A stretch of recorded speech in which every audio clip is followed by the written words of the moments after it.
Every player that you sign these days is a risk. You're not guaranteed that they're going to become a superstar. Look at the signing of Modric for Chelsea. They bought him for 100 million. What's he done for Chelsea? Nothing, but you don't hear people complaining about that. Look at Nunez for Liverpool. Look how much they spent buying him. What's he done for Liverpool? Absolutely nothing. We have a man. Yes, if you haven't heard already, you must be living under some rock somewhere. Manchester United have signed Rasmus Hojlund.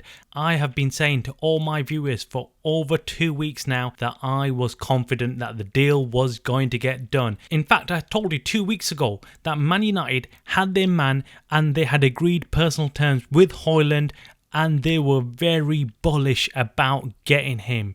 I guess people at Manchester United knew that Ten Hag had spoken with Hojlund and he was fully committed to joining Manchester United and no other club. I'm totally buzzing about the move and I'm really happy that Man United have signed this young and hungry striker. Lots of fans are really happy with the signing, but you also get all the United haters coming out at the same time, out of the woodwork, as soon as Man United do anything good. There are two arguments that these haters use against Manchester United. One is that Hojlund is rubbish and hasn't scored enough goals and isn't a proven striker. And number two, the Glazers are amazing for signing another player for United and spending so much money, and United fans always complain for no reason about the Glazers. But today I'm going to debunk both of these arguments made by these toxic rival fans about Manchester United. But before I go and do that, hit that like button on the video and subscribe to this channel. So the first point made by toxic rival fans about Hojlund is that he's not good enough. He's not scored enough goals. Well, we know this. We know he hasn't scored a lot of goals, and that's because he hasn't had much playing time. And in fact, if you actually look at his goal scoring record compared to the number of minutes he's played on the pitch, he is very, very good. I'm no stat man, but I can tell you that he scores an average goal of 1 goal per 2 games. We've got to remember that Hojlund is just 20 years old. But let's get this right. We are not buying a finished article. We know this. We know that we're not buying a superstar striker, and that's why we're paying what we're paying for him. Otherwise, if we wanted a superstar striker, we would have to be paying 150 mil plus for a superstar striker. So for all the haters out there saying that he hasn't scored enough, I say yes, but we know this and we don't care. There is no team like Manchester United, and when he plays for us, he will be playing different. Every player that you sign these days is a risk. You're not guaranteed that they're going to become a superstar. Look at the signing of Modric for Chelsea. They bought him for 100 million. What's he done for Chelsea? Nothing, but you don't hear people complaining about that. Look at Nunez for Liverpool. Look how much they spent buying him. What's he done for Liverpool? Absolutely nothing, but you do not hear people or the media complaining about this. But yet, there's this kid who's only 20 and he hasn't even played a single game for Manchester United, and people are already saying that he's not a clinical striker and that they've overpaid for him. Well, I'm looking around and I'm thinking, actually, this kid has got loads of potential, and it doesn't matter if he's not scored a lot of goals.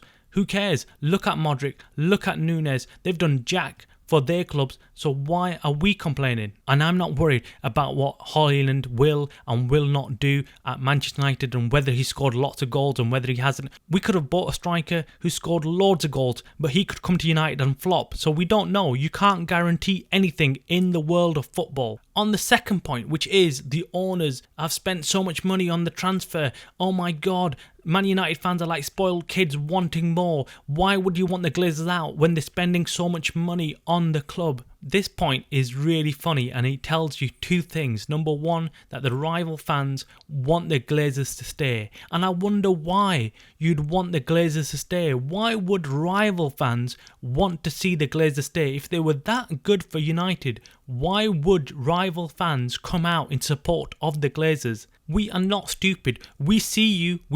We know what you're up to, rival fans. We know what you're doing. You want the Glazers to stay because you know that they will keep United exactly where they are, in debt and not competing against any of the big clubs. And the second thing, it shows how little rival fans know about Man United's finances and how they actually work, how little they know how Manchester United purchases these new players. So let's make this clear for them to understand. The Glazers do not spend a single penny of their own buying players or improving the facilities or doing anything for Manchester United. The money spent by Manchester United is what Manchester United as an entity makes itself and spends on itself. In fact, the reason why we fans want the Glazers out is because they are taking the money from Manchester United and taking it for their own personal gains, and they're taking the money that Manchester United is making and paying off interest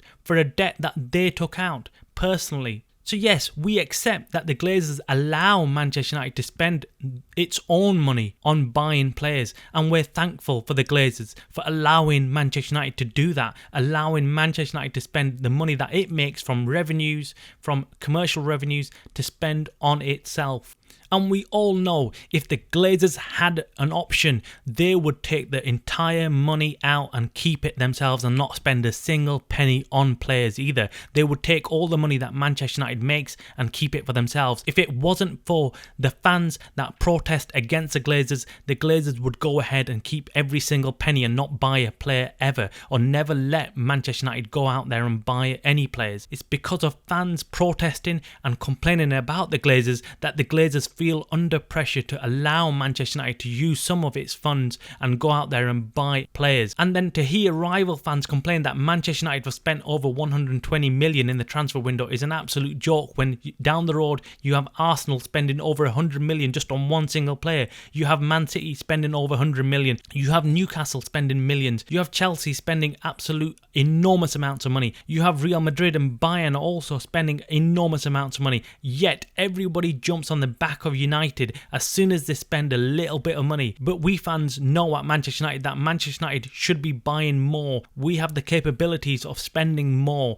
and blowing everybody out the water. Right now, we're not doing that, and this is why the Glazers need to go. So if anyone out there in rival fans wants the Glazers to stay so much, they should go and invite the Glazers to take over their club. That's the key thing. Would you want the Glazers at your club? So if you ever hear any of the rival fans coming at you saying that, oh, why do you complain about the Glazers? Why are you complaining when they buy you so many players? Well, you ask the question back. Do you want to take the Glazers? Do you want them to be owners of your club? Moving on from this whole topic, I am really happy that we've got Hojlund. What a signing, what a player. I think he's going to be really, really good for Manchester United. Ten Hag has got his man finally. We've got him through the door. Hopefully his medical gets done by early next week and we should have him at Manchester United training with the full team. In fact, I'm at Old Trafford next week watching Man United take on Lens, and if he could make his debut at Old Trafford in that match, that would be insane. That would be great to see him and watch him there live. Moving on from Hojlund, now that we've got Hojlund in the bag, Manchester United are moving straight on to the next target, and I did tell you this. I told you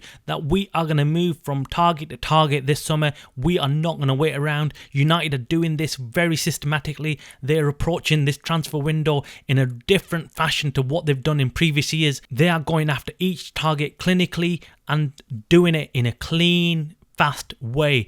They've now got Hojlund in. The next target, who they've already lined up, who they've already agreed personal terms with, and it's just a matter of now agreeing a fee with Fiorentina, is Sofyan Amrabat. This player will come to United by the end of the transfer window. I've no doubt about it. Ten Hag has explained to Amrabat what he wants from him and where the team is going in the future. It is going to be a terrific signing if we can get him in through the door as well. I'm really looking forward to having Amrabat at the team. We do need cover at the centre midfield position, and now that Kobe Mainoo is injured and out for the first part of the season, it is an absolute must that we get Amrabat in so he can cover Casemiro and in fact play with alongside Casemiro if needed. So the update on Amrabat is that we are very close in agreeing a fee for Amrabat with Fiorentina. Hopefully they do not play silly buggers and start charging us extra for him right now, that they know that we might need him. Hopefully they can agree a quick sale on him and we can get him in and agreed by next week as well. I'm hearing positive news coming out of Fiorentina and Manchester United camp. The sources I know are saying that they are very close as clubs agreeing a fee for him, and that is the main thing. Once that is done, a formal offer will be made very, very soon. In yesterday's show, if you remember what I said in yesterday's show, I said even before the Hojlund deal went through, I said, look, Hojlund is going to get done. It's very close and it could be announced by Monday. It was announced on Saturday night, which was even more good news. Now with Amrabat, I really do think that we'll be getting Amrabat in by end of this week coming. I'm hopeful that this whole agreement and everything gets done and dusted. A formal offer will go in and everything will get done by the end of the week. Once Amrabat is in, Manchester United will then revisit everything once again and reevaluate their transfer targets and reevaluate their transfer budget and see if they can then go after any more players. It will all depend on who's leaving and who is being sold. We discussed yesterday that the Harry Maguire sale is imminent. Their offers have been received for Harry Maguire, but the big question mark is whether Harry Maguire himself will leave for any other club, whether he will agree personal terms with any other club. He right now feels that he's too good to play for teams like West Ham, which I think is a complete joke. By the way, before I forget, make sure to drop your comments. Make sure you let us know what you think of this whole transfer saga. What do you think of Hojlund coming in? Are you happy with the signing? Do you think we need another striker? And what do you think about Man United going after Amrabat? Do you think he will be another good signing? I think Man United are now going to wait on and hopefully get rid of as many players as possible, so then they can reevaluate the whole transfer budget, see if they've got any money to play with, and then possibly go out there and buy some more players. I think if Harry Maguire leaves, there is talk that they will have to sign another centre-back, so they'll be on the lookout for another centre-back as soon as Harry Maguire leaves. Other than that, there is no talk of buying another striker, but I really hope that Manchester United could go out there and buy another striker. We cannot just rely on Hojlund. I've said this before, I keep saying it, we would love to see another striker alongside Hojlund.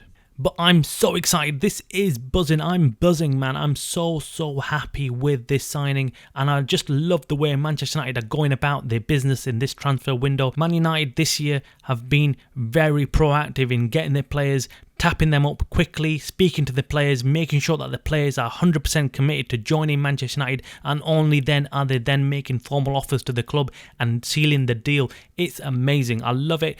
Please smash that like button and please subscribe to the channel, and I will bring you more updates on the transfers and Manchester United news as it comes in. You are watching the Man United Stream, a channel by the fans for the fans. Goodbye.